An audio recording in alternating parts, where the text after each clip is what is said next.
Hello and welcome to Thought Leadership for Climate Emergency with the Climate Mobilization. We're so glad you all are here. Today we are talking with our own Laura Berry. Laura Berry is TCM's Research and Publications Director, and she brings over a decade of experience to TCM in climate advocacy, organizing, research, and policy. She's worked on climate, environmental, and sustainability issues from local to global scales with organizations including the Stockholm Environmental Institute, the National Caucus of Environmental Legislators, and 350.org. She's passionate about deepening democratic engagement in response to the climate emergency. She has a BA in Human Ecology from the College of the Atlantic and an MS in Global Environment, Politics, and Society from the University of Edinburgh. And Margaret is going to be talking and sort of interviewing Laura for us. And Margaret is the founder and executive director of the Climate Mobilization. She has a PhD in clinical psychology, but left that line of work to apply what she's learned about psychology to solving the climate crisis. TCM and allies in the climate emergency movement have really coalesced into an influential force shaping the national conversation around climate solutions. Since our founding, we've been working to create a World War II scale emergency mobilization to reverse climate change. And we develop and pioneer the strongest and most aggressive policies and strategies for reversing climate breakdown. So I've been looking forward to this conversation and to hearing from Laura about deliberative democracy and democratizing mobilization.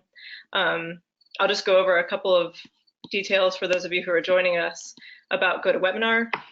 You'll see your GoToWebinar control panel rectangle that hopefully popped up for you.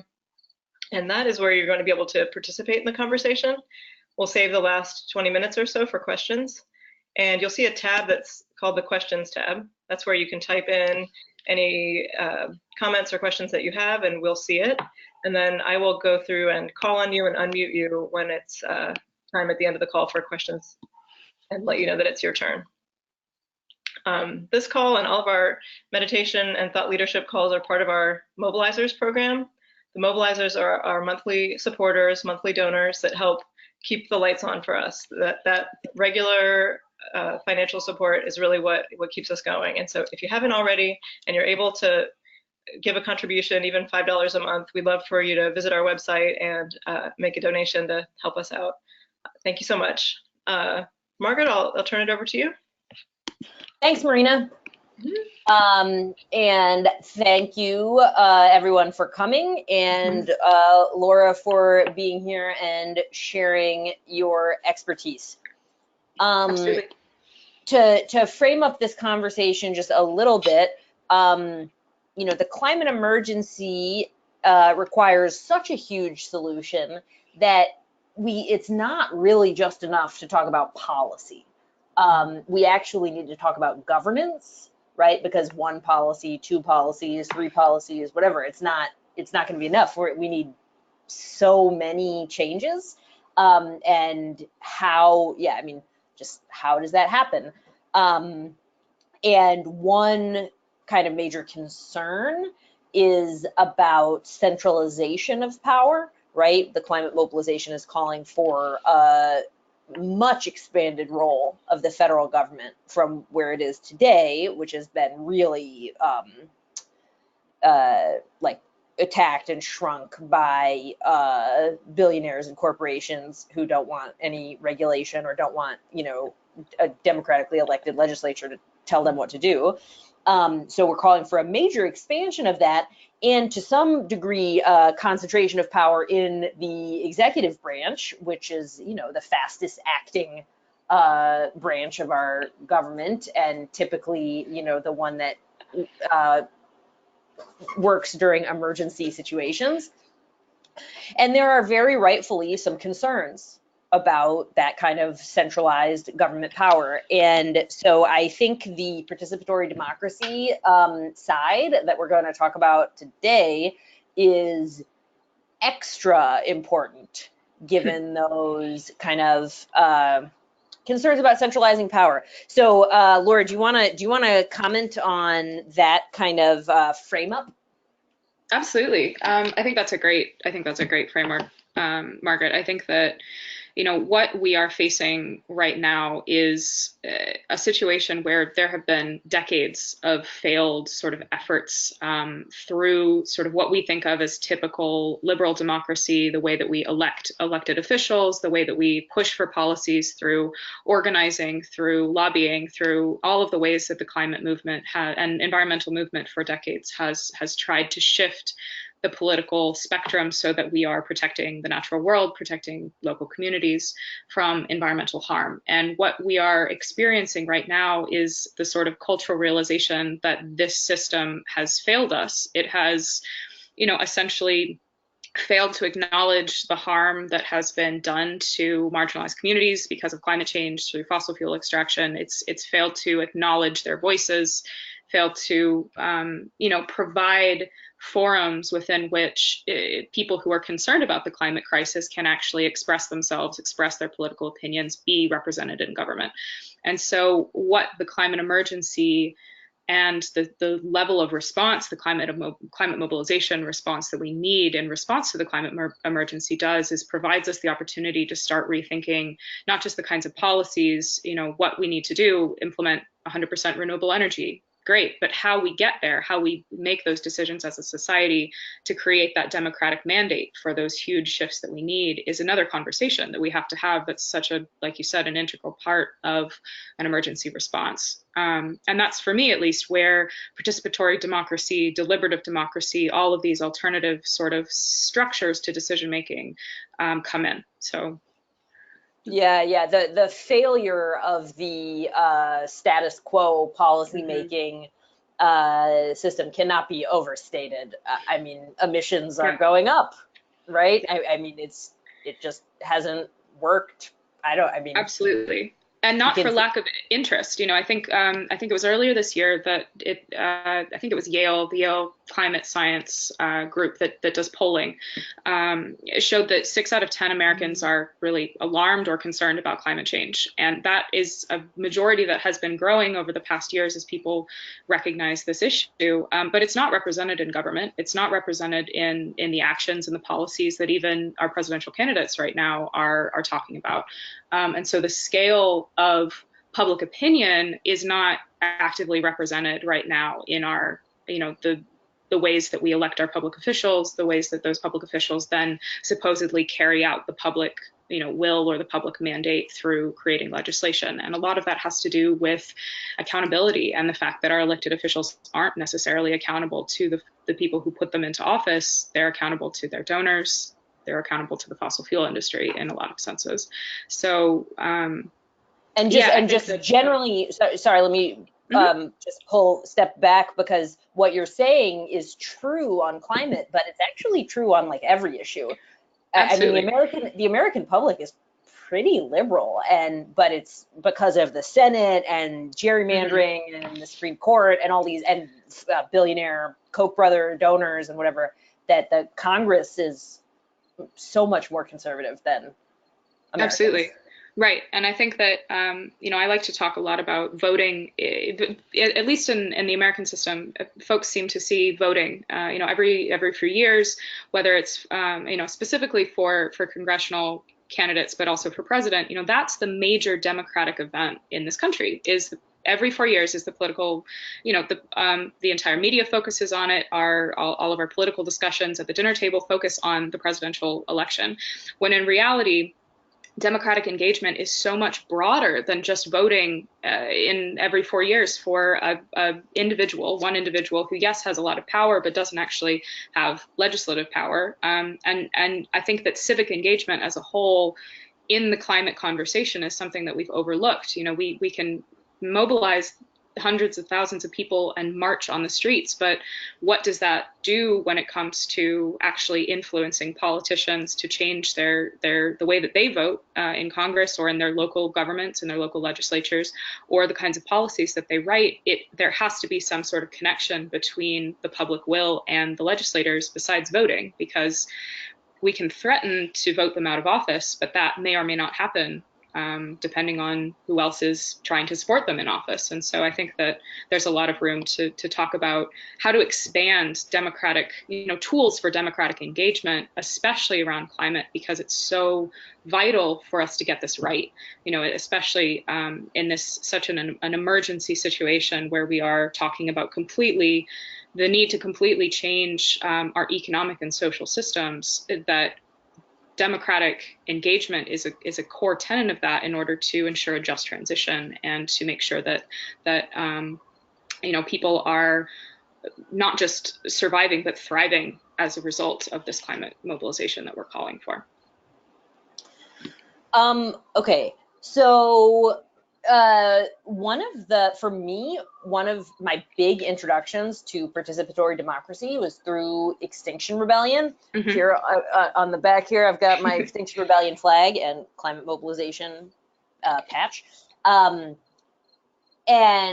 one of Extinction Rebellion's 3 demands is a citizens' assembly. They say beyond politics.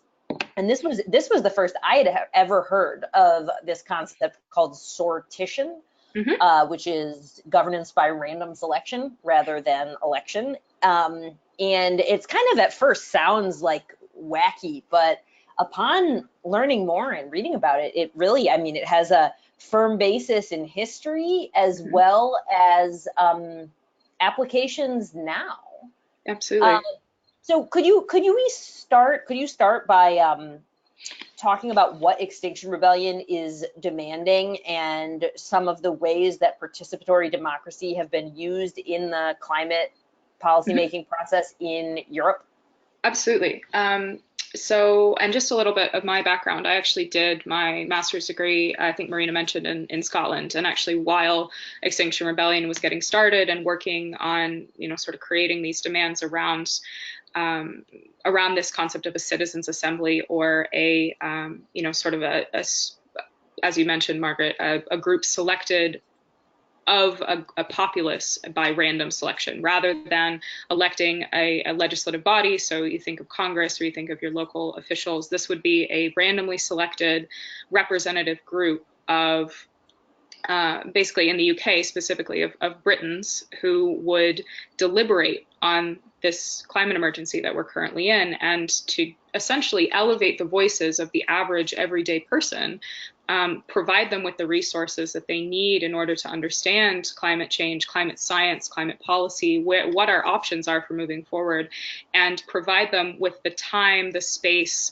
the resources to deliberate, to exchange ideas in a format that isn't limited to voting, isn't limited to debating, isn't limited to online conversations where they're yelling at each other in the comment page of a Guardian article.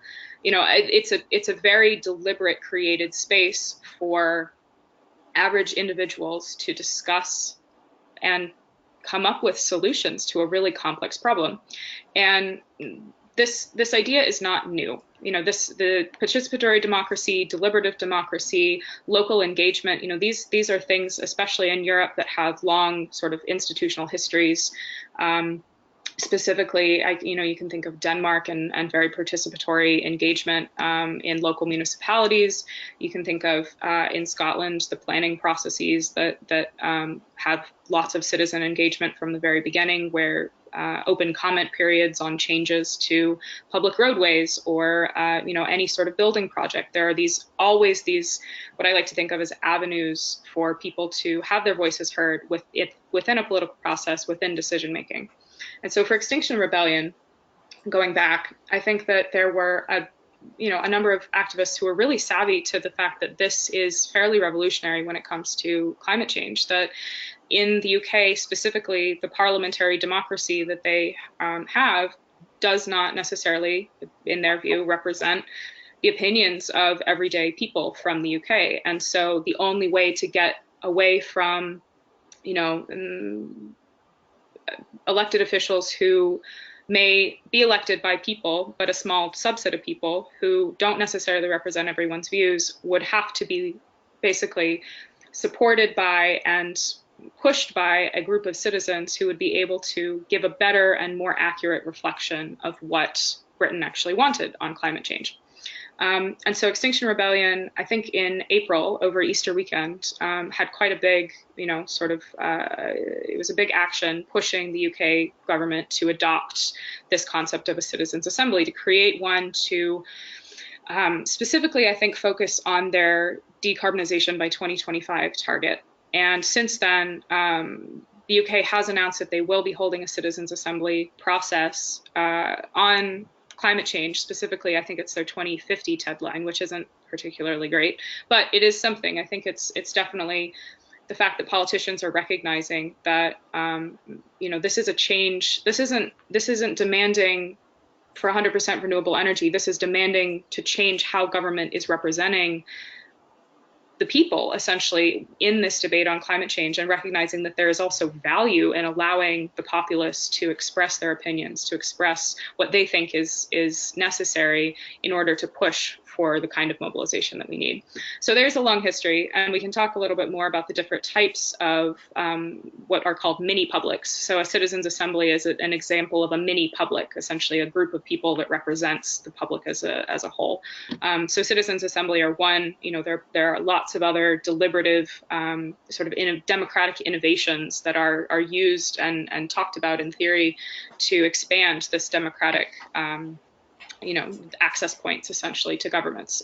And I think one thing that I will add, there is this idea that, citizens' assemblies are not supposed to replace a legislature. They're not supposed to replace an existing system of government. They're supposed to work in conjunction with them, to provide them with recommendations, to provide them with public mandates so that elected officials can act more more in line with the public as a whole. And so I think that there's a lot of space for innovation in these kinds of bodies and these kinds of experiments. And that's exactly the kind of thing that we need when we're trying to figure out how we're going to mobilize society as a whole to deal with the climate emergency. Okay, so that was quite a lot. Yeah, but I mean, first I just want to make the point, because I know that what you just said is correct. Like, that is how citizens' assemblies usually function. Mm-hmm. But and I think honestly, Extinction Rebellion has been somewhat intentionally ambiguous on this point. But I know that some, anyway, within Extinction Rebellion want to see participatory democracy be the governing body as opposed to elections, or at least replace one House of Parliament with participatory democracy. But let me ask you, like, as concretely as possible. So what is a citizens' assembly? Like if I was going to participate in one, if I got chosen for one, what is it? Absolutely.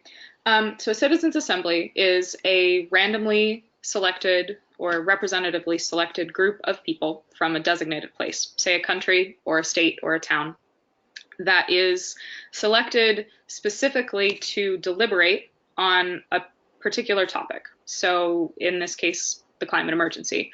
So much like jury duty, you would likely receive a letter in the mail or something that says, you've been selected to participate in this citizens' assembly process, and would provide you essentially with the resources that you need to travel to meet this group of other people, usually anywhere between 20 to 100, I've seen in different examples, people, to spend a significant amount of time, whether it be a weekend or a week or multiple sessions, deliberating, learning about, talking about, and working with your fellow citizens or fellow residents of a certain place to come to some sort of conclusion on a specific complex political topic. So the best example of a citizens' assembly that I think would be useful to understand is the Irish Citizens' Assembly, actually, that this process that was a national assembly that was created only a few years ago to tackle essentially the most complicated, the most complex, the most difficult, intractable political questions that the Irish Parliament was facing at the time. And those included access to abortion, which was a fairly public event in terms of the vote that ended up happening to change the Irish Constitution. That was a direct result of the Irish Citizens' Assembly deliberating on that topic and then giving recommendations to the Parliament to vote to change that constitutional amendment. But they also, the Irish Citizens Assembly also had a session on climate change, on how Ireland could become a leader, essentially, in tackling climate change. So 100 Irish citizens spent, I believe, 2 weekends pouring through about 1,500 public comments, submissions from businesses, submissions from organizations. They listened to experts give testimony about climate change, about climate science, about potential political ways forward. And they spent time discussing with one another. And all of these people had no background in climate change particularly. They were randomly selected. Maybe some of them did, maybe some of them didn't. Some of them might not have believed that climate change was real, to begin with. But the process of taking time to deliberate is essentially the core of deliberative democracy, of participatory democracy, is the idea that when you put a group of people in a room and give them the resources to talk about these issues, people will surprise you and actually come up with very complex, very useful decisions that then can be used to move forward. And they did. They came up with 13 recommendations to the Irish Parliament to be adopted, including a number of them, I think it was a vast majority of them were in favor of a tax on carbon. Vast majority of them were in favor of spending tax money on improving public transportation. A number of them wanted increased subsidies for organic and regenerative agriculture. And so these are very serious, significant public, or rather policy decisions that we don't normally give to the public as an option to deliberate on, to have an opinion on. We reserve them for policymakers and bureaucrats. And so what a citizens' assembly does is say, no, we're going to ask our citizens what they think on these issues, because we believe that they actually have the capacity to provide us with useful local information, things that we haven't thought about, and give us a way forward as a country, as a state, as a city.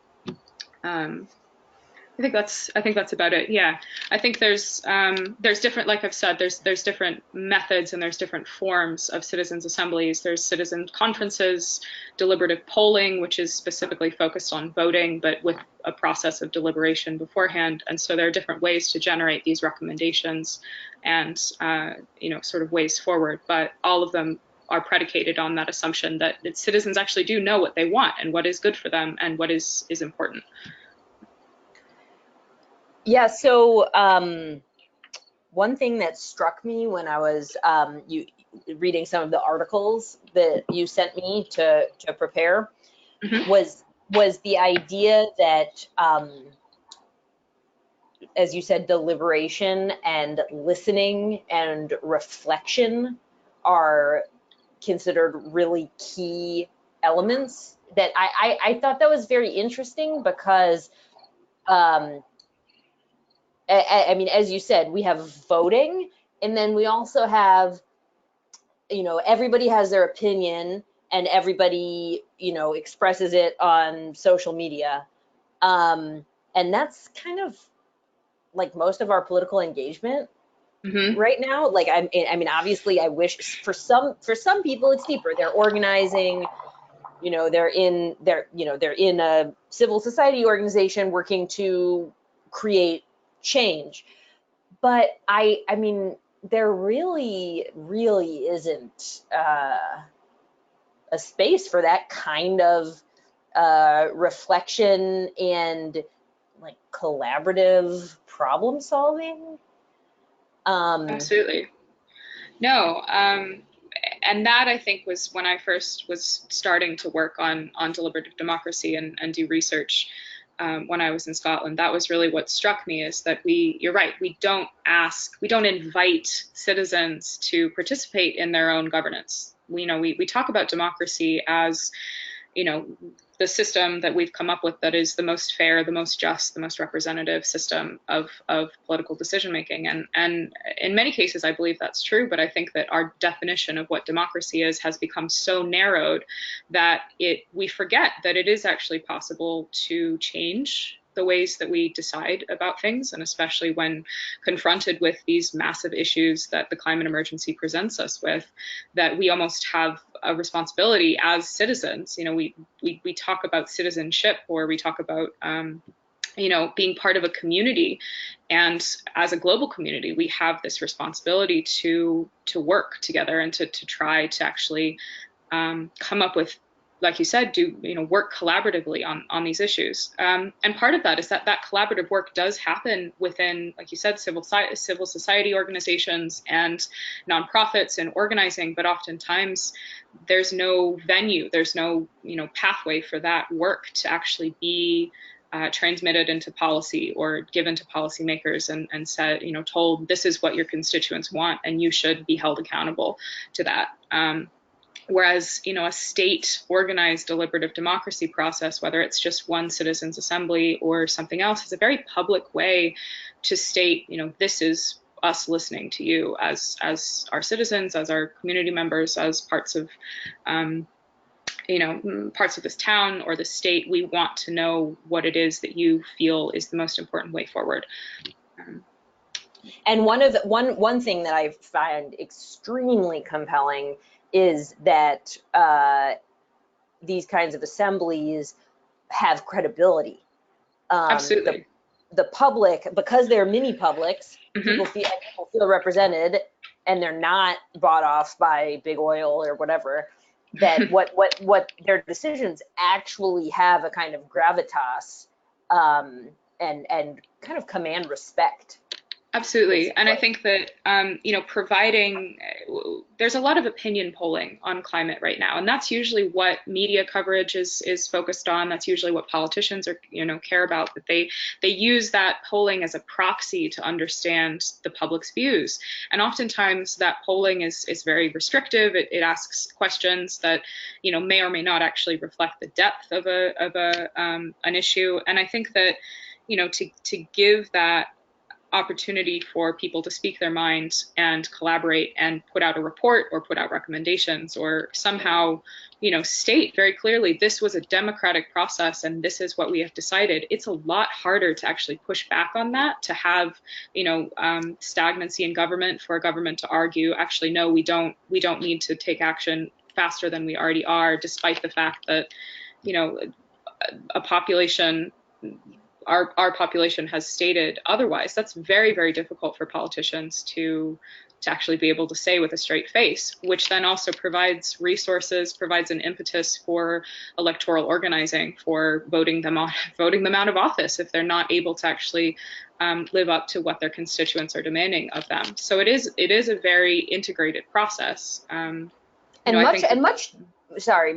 deeper than polling, because polling asks, what do you think right now, today, with, likely fairly low information?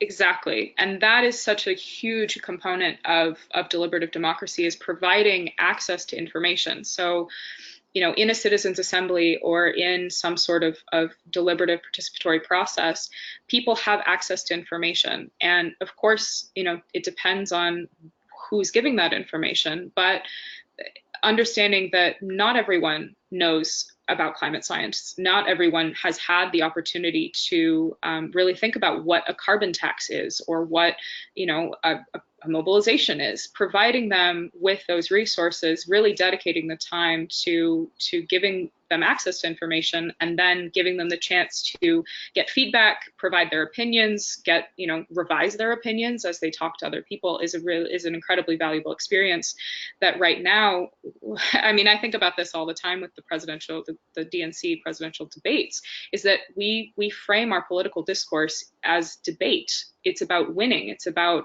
providing a better answer than the other person, rather than actually an exchange of information and understanding where a person is coming from, so that you can revise your own opinion and come to some level of consensus or agreement. And that is, to me at least, what's so fundamentally broken with our democracy in the first place.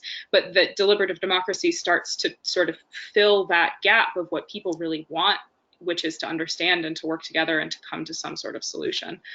I think that it is really exciting in a lot of ways, because people are realizing the connections between these issues that seem politically intractable because of corruption, because of gerrymandering, because of influence, when in reality, we have the power as a population to hold these sorts of discourses ourselves and push for those changes structurally and sort of programmatically. So let's talk specifically about the applicability of participatory democracy to the climate emergency and climate mobilization, because I mean, I do have some reticence about that applicability. I mean, and yeah, I'm not sure, but the concerns that I do have are along the lines of I kind of like moving fast. I mean, and also like, let's say maybe we're going to have deliberative democracy, and they're going to say, you know, let's kind of keep things more or less the same, right? We don't want to give up our cars or whatever, beef and, you know, factory farms. We're like how can we make sure that deliberative democracy is going to go in a way that actually protects humanity in the living world? Obviously, not that our current system is doing that. It's not. Right. But yeah. Right. I mean, I think that's a great question. I think that, you know, that's the question that everyone who is an organizer wants to answer, is how do we change our political system so we get the outcome that we want? And I think that rather than reassure, I mean, it's an interesting question. So I generally function under the assumption that people are reasonable, which is sometimes hard. But I do think that when given the opportunity, especially now in this political situation where climate change is the #1 top concern of Democratic voters, it's, you know, 6 out of 10 Americans think that it's alarming or concerning, and people are starting to see the impacts of climate change on their everyday lives. I think that when it comes to how deliberative democracy can help provide that democratic mandate, because that's or for climate mobilization, because that for me is really where I see the applicability, is that, you know, we are talking about such a massive mobilization of resources, of societies, time, of you know, economic sectors, that to do so without some sort of engagement with the general public, I think would lead to significant backlash. And so it is important to recognize that, you know, there is that sort of reality of the situation, is that it's a tool to help people understand the climate emergency, the level of climate emergency, because going into a conversation, more likely than not, people would not understand how serious the climate emergency is. But then coming out of a process where they have been provided with accurate information that says that the IPCC reports are actually completely underwhelming in terms of what the actual impacts of climate change are predicted to be, and that, you know, if we take low-level sort of incremental action, then we're on track for 4 or 5 degrees Celsius of warming by the end of the century. You know, when people start to realize that this is such a serious, fundamental, existential threat to their lives, I think that there aren't a lot of people who would say, no, I still want to do the exact, you know, all of the things that I want to do. At least, you know, and even if there would still be 95 other people saying, no, I want to help build a world that is better than the one that we are on track to have right now. And so I think that, like any other democratic majority, you know, I think that I truly do believe that when provided with the information and the time to discuss and you know, share really deeply what that climate emergency means to them, and to have the opportunity to kind of shift, as you would say, like shift into climate emergency mode with all of these other people who are realizing the scope of that problem, that they would be able to give an a accurate representation of what the population would think if they also had that information. So yeah, sorry, go ahead. No, I think, but I do think that I think your other question about if people would be hesitant to give up, their hamburgers or flying or whatever else. I think that what's great about deliberative democracy also, and the way that citizens assemblies especially focus on, it's focusing on solutions. So people would have the opportunity to think about and explore options that may not be politically tenable right now. So things like public transportation in a town that is entirely gridlocked by cars. A citizens assembly might be a place where people can discuss that as a option that city councilors would completely be unwilling to discuss previously. I think that there's a lot of positives that can also come from responding to the climate emergency, and then that's where people would find the hope and the excitement around it. As not just, yeah, they might decide that they would need to go vegan, say for a week, or for, to have some sort of program that we think of as restrictive, but coming to that decision in a much more collective sense rather than having it be imposed on them by a government. People are much more willing to sacrifice things when they realize that they're doing it as part of a collective rather than having something taken away from them. So, yeah, I find it a very interesting idea, the kind of, the entering emergency mode process, which, I think about, we need a national consensus that we're all in danger so that we can enter emergency mode as a society and actually make the changes that we need to make. So like, a kind of collective awakening, on the scale of Pearl Harbor. But what you're talking about is that, with education and access to experts, that could happen in a mini public through a deliberative democracy program, and potentially that can move the larger public, as it's like, oh, when people actually learn more about the climate emergency, they freak out and start endorsing really intense policy changes. Absolutely.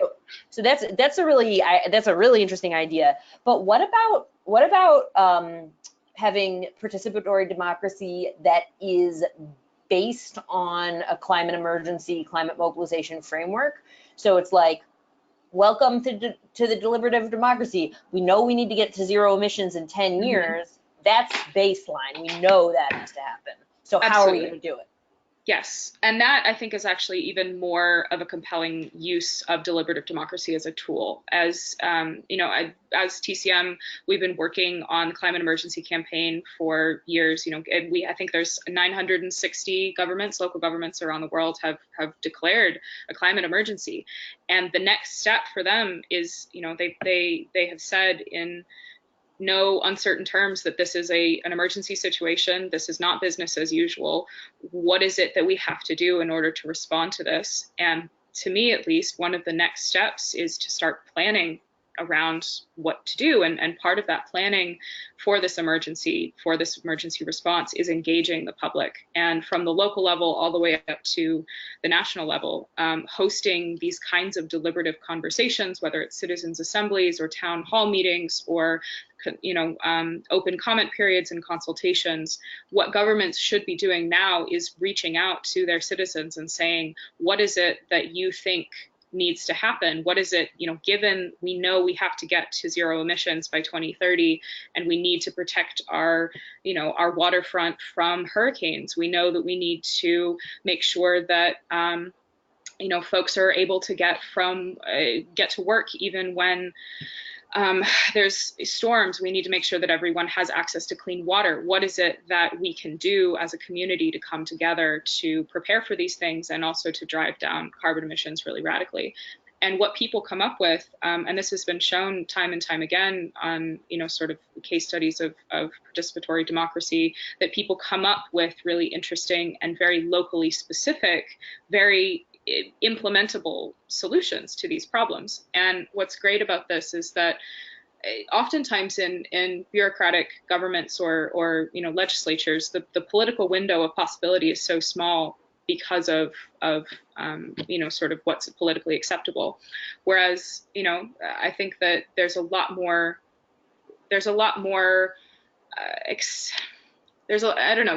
are many more opportunities when you actually start working with the public in a very serious, deliberate manner to to come up with these sorts of creative and innovative solutions to the climate emergency that a government may not have been able to come up with on their own, a sustainability department or, a mayor. These programs, when working collaboratively with local people, are much more likely also to stick around, to be successful, because people are invested in them.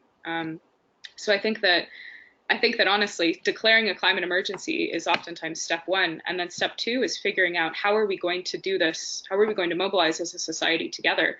And the government has a major leadership role to play in sort of shaping and providing those resources for folks. But they're the ones mobilizing. The people are the ones mobilizing to change the way that we live right now. And so I think that we can think of a mobilization as a very government-focused act, or a very government-focused process. But I think that the government is engaging the people to do that. In World War II, we mobilized American society to fight the war effort, essentially, and that's what we have to do. We can't forget that the people are the ones driving that process.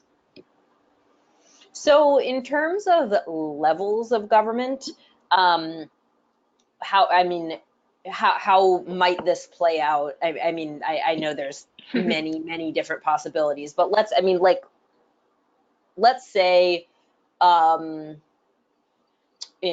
we have a blue-green wave election in 2020, please God, and there's a government federal government that's actually sympathetic to mobilization and understands the climate emergency and is interested in participatory democracy, and significantly because of the pressure that's come from movement building on all of those fronts. But so, what would like a dream participatory democracy program as part of a mobilization look like? Absolutely.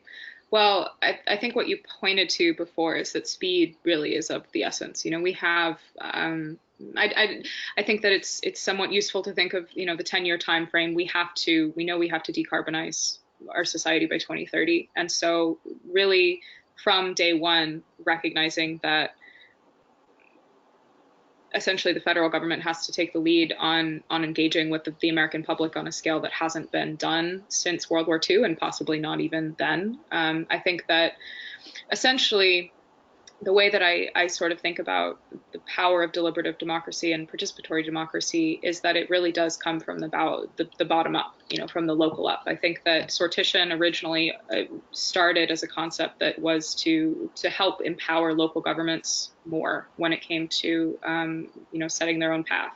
And so I think that what I would envision is, if we had the dream government with a climate emergency mobilization department or some sort of federal agency overseeing the mobilization, that organizing a nationwide program within which probably state governments would help facilitate state and local citizens' assemblies, essentially, on the climate emergency and what local, state, and federal action would be necessary based on their localities and the opinions of those citizens would be necessary to actually deal with the climate emergency as it stands. So I think that having a multi-level sort of participatory response is important for a number of reasons, because the United States is a large country with a number of different biomes, a number of different issues, a number of different communities being affected by climate change. So wildfires in California and hurricanes in the Gulf South and flooding in the Midwest. These are different issues that require local knowledge and local solutions. And so I think that working in conjunction with neighborhood groups and local organizations and folks who have been, organizing on the climate emergency, that state and local governments should host listening sessions, should host citizens' assemblies, and work together to come up with these essentially democratic mandates, lists of recommendations, programs, and way forward for them as states and local governments to also implement the climate emergency, but that then would feed into the national mobilization plan as well, that would provide the national government with the resources, the knowledge, and the information that they need from their citizens in different parts of the country to actually actively mobilize, to provide them with resources to run flood relief programs in the Midwest, or wildfire suppression in California, but also regenerative agriculture programs for farmers who want to keep farming in their places that they've been for generations, but can't because of flooding. So I think that, one could have any number of options here, but I think what's really important to focus on is that this is about elevating the voices of communities, especially marginalized communities who have not been able to access the political process before, in a way that, you could call your senator right now and he may or may not listen to your voicemail or read your email, but this would be a way for citizens to participate through, whether you're selected for a citizens assembly or not, through comments, through any sort of mechanism to actually have your voice be reflected in the national climate policy of mobilization. And that, I think, is incredibly powerful, and people would be excited for the opportunity to participate in something like that, because we haven't been asked yet. It's been a long time since we recognized that climate change is an issue and that the United States has a responsibility to act on it. But citizens have not been asked to step up to that challenge yet. And I think that would be, one of the first things that we should do in 2021. Okay, so this is my last question before then we're going to go to audience questions, participant questions, if you will. Absolutely. Which is, some of the governments, especially in the United Kingdom, that have declared climate emergency have set up citizens assemblies. And I guess I'm just wondering what do you know about that process? Is it working? Like, what's going on? Yeah, absolutely. There are some that I know of. I don't think that any of them have actually happened yet. So I'm not sure. I think that there are a number of towns. I think Scotland specifically, although I think that's climate change is one of the topics that it's sort of the future of Scotland and the United Kingdom. France also has set up a citizens assembly in response specifically to the Yellow Vest protests, which I think is also a really clear example of how citizens assemblies can be used to ensure a just transition and to speak to citizens about issues around, the sort of economic hardship that a lot of people face when dealing with carbon taxes or with, sort of market-based mechanisms. So I think there's a number of different, local groups, especially who have recognized in the UK and other places in Europe that this is a really valuable way forward to have their voices heard. I do also want to mention, this is not particularly, I think I said, this isn't a new process, and it's not even new to the United States. In where I'm from in Texas, in the 1990s, if you've ever driven through northern Texas, you'll see miles and miles of wind turbines. And it was actually a process hosted by the local utility, a deliberative polling process that allowed Texans to sort of come together and deliberate about wind power in their local communities, that then led to wind power being accepted in an incredibly conservative rural oil state. And so I think that there's all of these opportunities for citizens to make their voices heard. And, we should, when thinking about the climate emergency and climate organizing, we should be pushing for structural changes as well as the sort of the tangible ones of decarbonization targets and things like that. So, all right, so we're gonna go to audience questions, but I'm sorry, I just wanna like, whatever, put an asterisk on something you said, because yes, citizens assemblies, deliberative democracy allows every ordinary people to have their voices heard.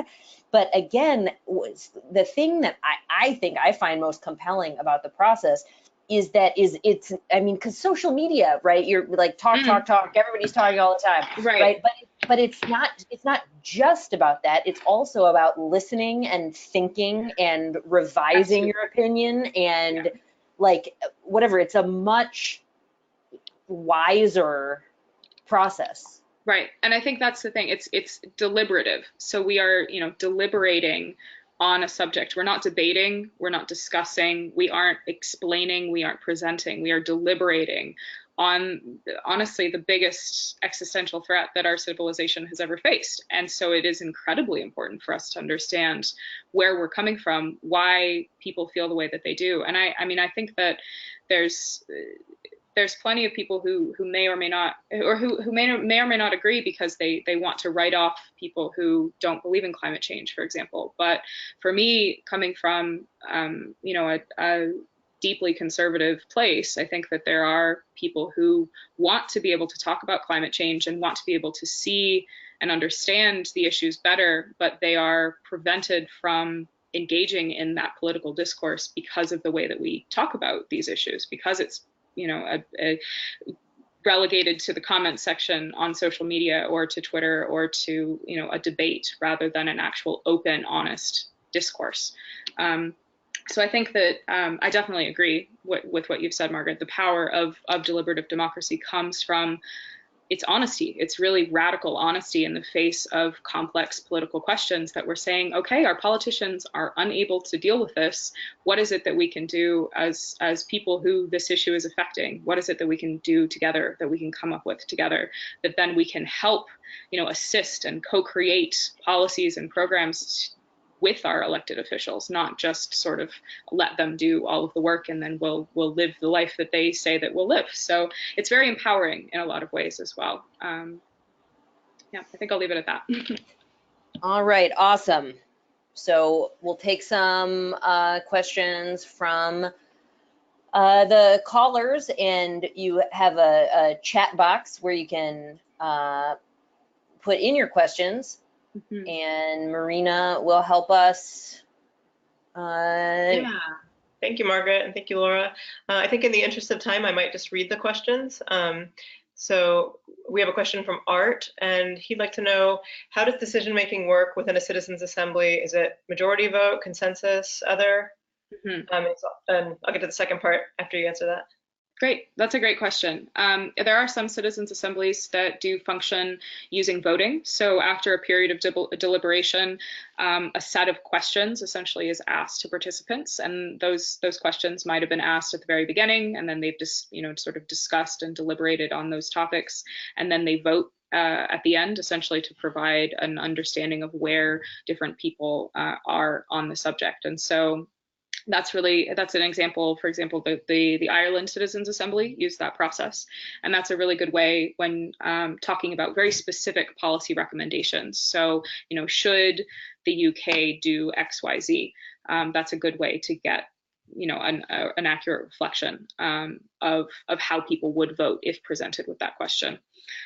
There are other citizens' assemblies or other processes, participatory processes, where consensus is the model. That's a much longer, usually, process, and it would require much more open-ended questions. And usually, citizens' assemblies have kind of a mix of both. And so, coming up with recommendations.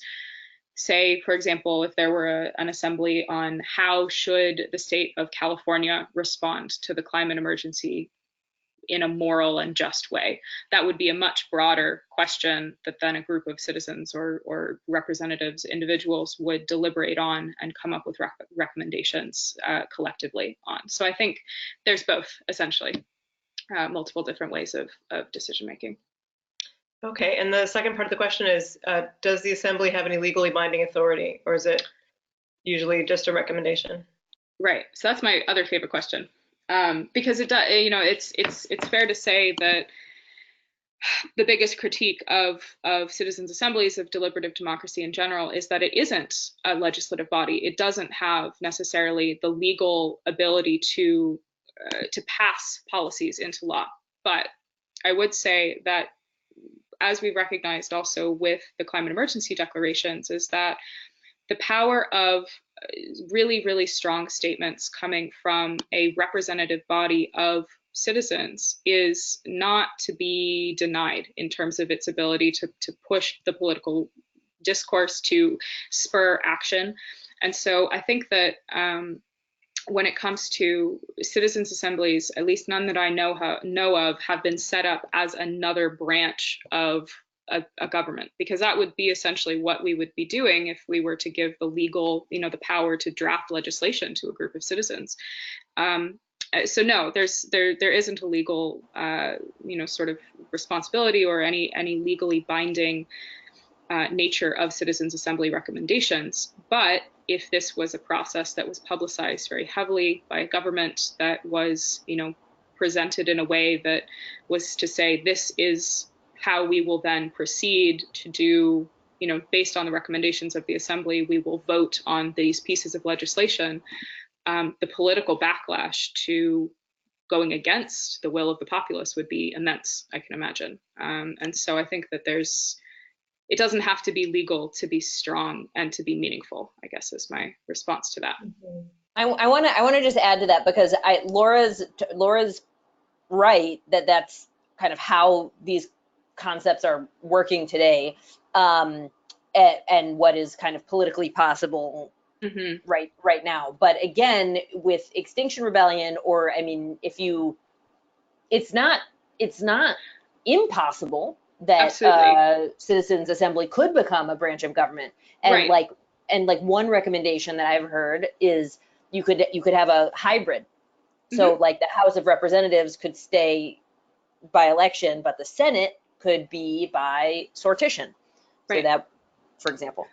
And there's actually, to follow up on that, there is a really great book called Deliberative Democracy in America, which is, it's a proposal for a people's branch, essentially, of the federal government. So looking at, and this was back in like the early 2000s, but looking at the exploration of selecting a group of citizens through sortition to represent in the country in a branch of government, decision-making branch of government. So it's very interesting if you like that sort of theoretical stuff. It's a great book. I think that what I would just say is that within the climate movement, people are just now coming into recognizing how these different structures could be used to deal with the climate emergency. And so while there might not exist a legally binding citizens assembly on the climate emergency, there have been participatory constitution making processes. There have been, other examples of legally binding assemblies from the people throughout history. And I would definitely encourage folks to start thinking about how that could be possible. Definitely. What you just said reminds me of something from Daniel Pinchbeck's book that I thought was so smart, that he said we revere our founding fathers and the Constitutional Convention and that process of creating a new country. But what if what was so wonderful and magical about that was actually the process rather than like the document that ended up getting written down? Right. And I think, sometimes, and perhaps this is not an un-American view, but I think that the American Constitution is viewed as this document that is altogether all-encompassing and perfect in a lot of ways. But, it's not as if we haven't changed it before. But I think that there is also, there in the history of democracy internationally as well, governments have changed in order to respond to the will of the people and to the problems that they face. And if that, what TCM is calling for on the scale of a mobilization is a massive change. And so I think that, climate activists, not just within TCM, but overall, youth activists are realizing as well that the democracy that we have has failed to address this problem. And so we need to address democracy in order to deal with the climate emergency.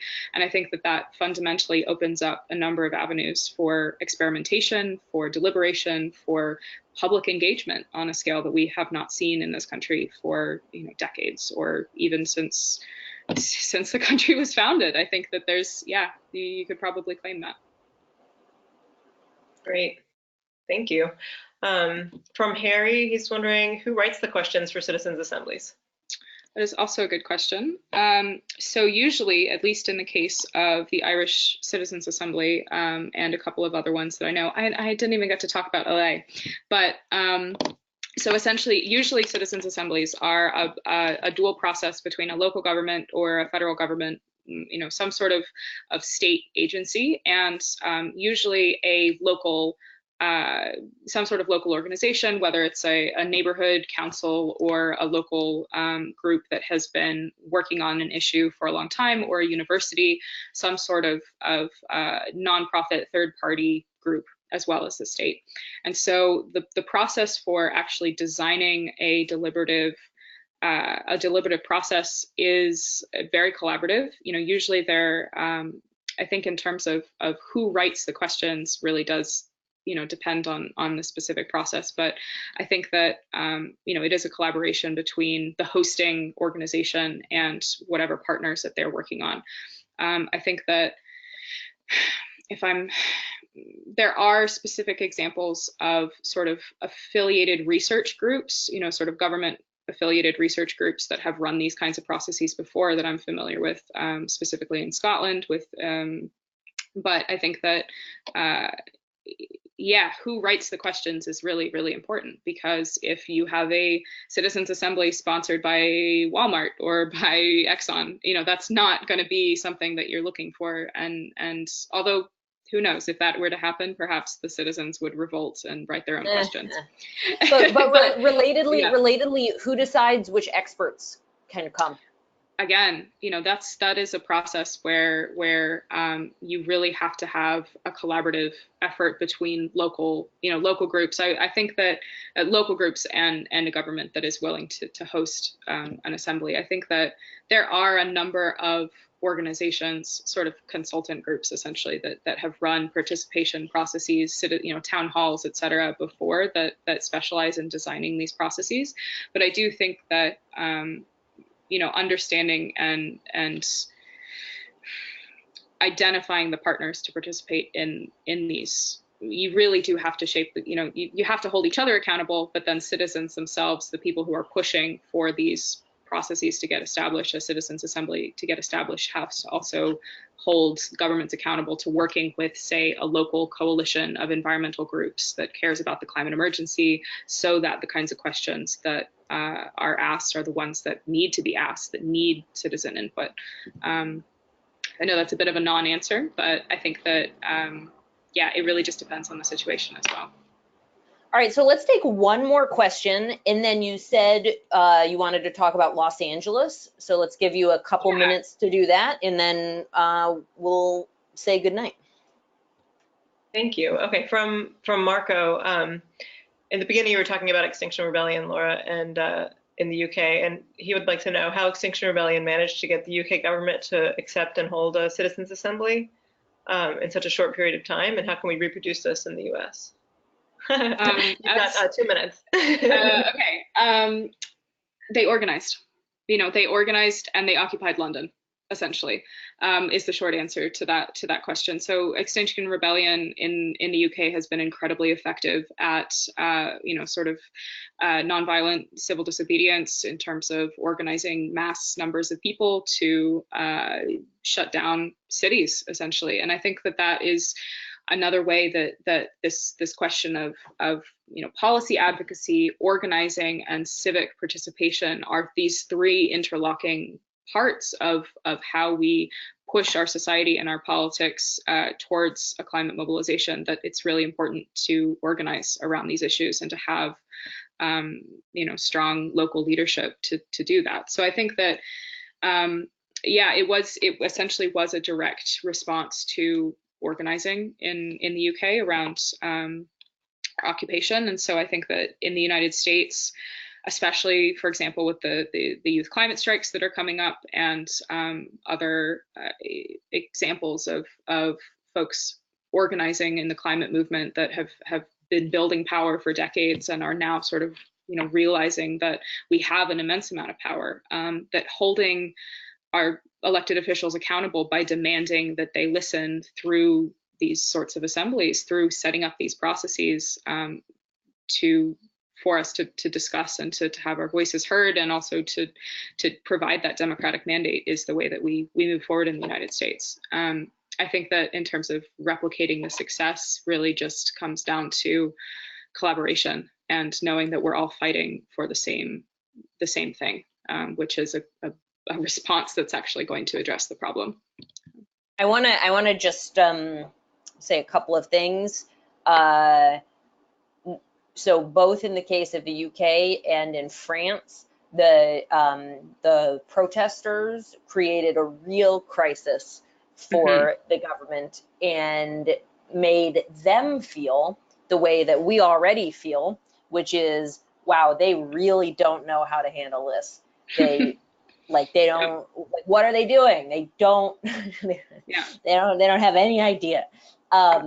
So, and just in the absence of any kind of this process in the United States, organizing is, I mean, there's voting and there's social media posting, and then there's organizing, which is the best way to influence the world, what happens politically. So that's the political participatory democracy until that system is actually functioning.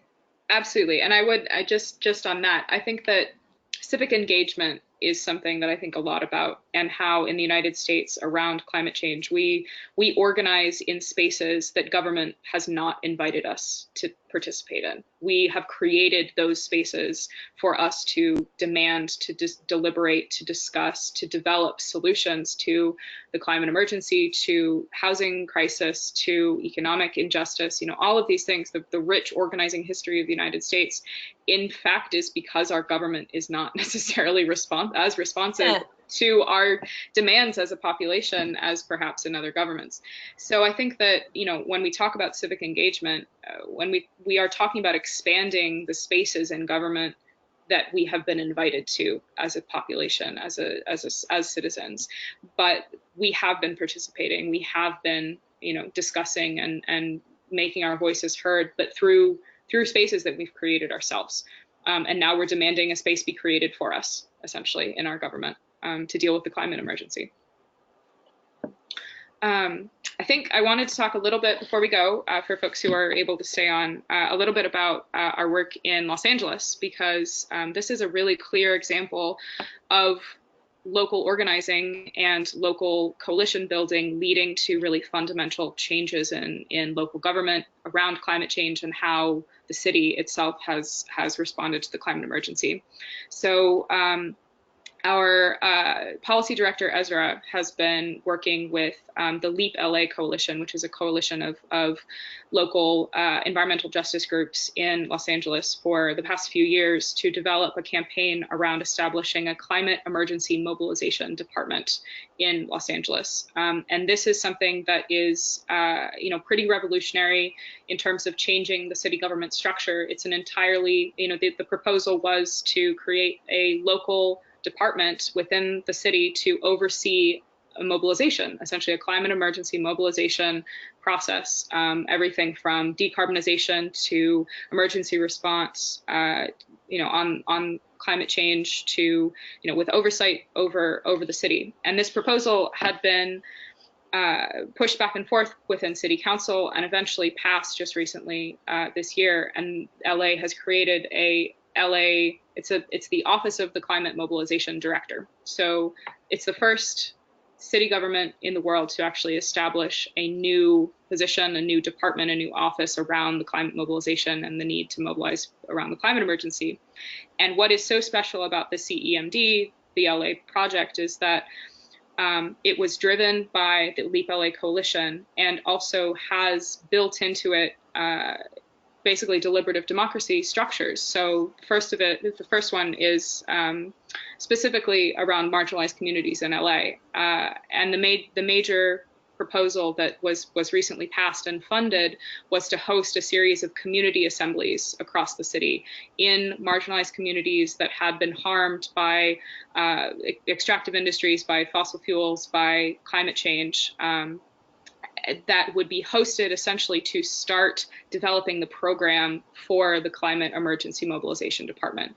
And this is something that is completely new in the United States, completely revolutionary, because it is both seeking input from community members, from marginalized communities that have been historically excluded from the city government specifically, but also from the narrative of climate change and the solutions that we need, but also is actively working with them to sort of co-create this policy framework that the LA CEMD, Climate Emergency Mobilization Department, will then go forward and implement.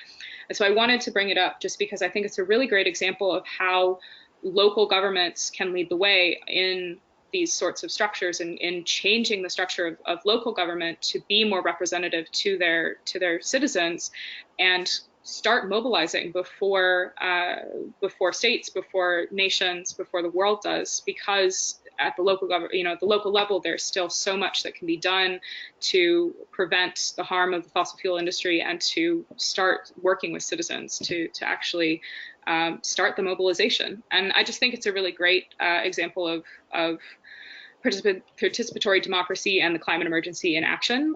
We have a great blog post on TCM's website if you are interested in checking it out, on the LA CEMD, that provides more information. But I think it's just a great way to, I'm so thrilled because it's something that came from the local community as well. This was something that this coalition came together and realized we need to change the structure of local government in order to get the response that we need. We can't just try to push them to adopt stronger climate policies. We need to change the structure and the politics themselves.